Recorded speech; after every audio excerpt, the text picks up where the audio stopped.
Hello everyone, welcome to my channel. ముందుగా మన ఛానల్కి ఒక లైక్ వేసుకోండి. ఈ లైక్ వల్ల ఈ వీడియో కొంతమందికి వెళ్తుంది.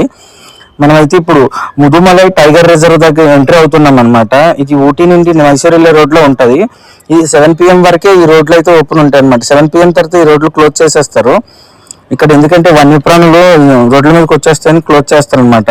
ఇప్పుడు కూడా మనం వెళ్ళేటప్పుడు చాలా స్పీడ్గా వెళ్ళకుండా చాలా స్లోగా వెళ్ళాలన్నమాట.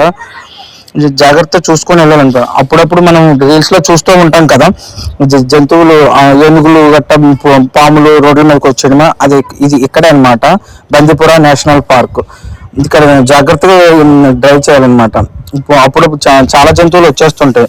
మనకు అదో కనిపిస్తుంది కదా, జింకలు వచ్చేస్తాయి రోడ్డు మీదకి. జింకలు ఇక్కడ పులులు కూడా కంపల్సరీగా ఉంటాయి. ఎందుకంటే జింకలు ఉన్న దగ్గర పులులు ఉంటాయి, వాటికి ఆహారం కాబట్టి. ఇది జింకలు చూడండి ఎంత అందంగా ఉన్నాయి. దగ్గర నుండి చూడడం ఫస్ట్ టైం అనమాట ఇదే జింకల్ని. జూ పార్క్లో అయితే చూసాం, కానీ లైవ్లో అయితే ఇలాగ చూసాం. ఈ జింకలతో పాటు ఎలుగుబంట్లు అన్నీ ఉన్నాయన్నమాట. మనకి కొన్నే కనిపించాయి ఈ టైం అప్పుడు రావడం. ఏనుగులు కూడా ఉన్నాయి. అటువైపు ఏనుగు కనిపిస్తూ ఉంది ఒకటి. చాలా జంతువులు ఉన్నాయన్నమాట. మీరైతే ఈసారి వచ్చేటట్టు ఫుల్ డే ఇక్కడైతే ఉండేటట్టు ప్లాన్ చేయండి. ఎందుకంటే పార్క్ దగ్గర, బందిపుర పార్క్ దగ్గర వెహికల్ ప్రొవైడ్ చేస్తారు. సో ఆ వెహికల్లో వెళ్ళొచ్చు మీరు. చెట్లు చూడండి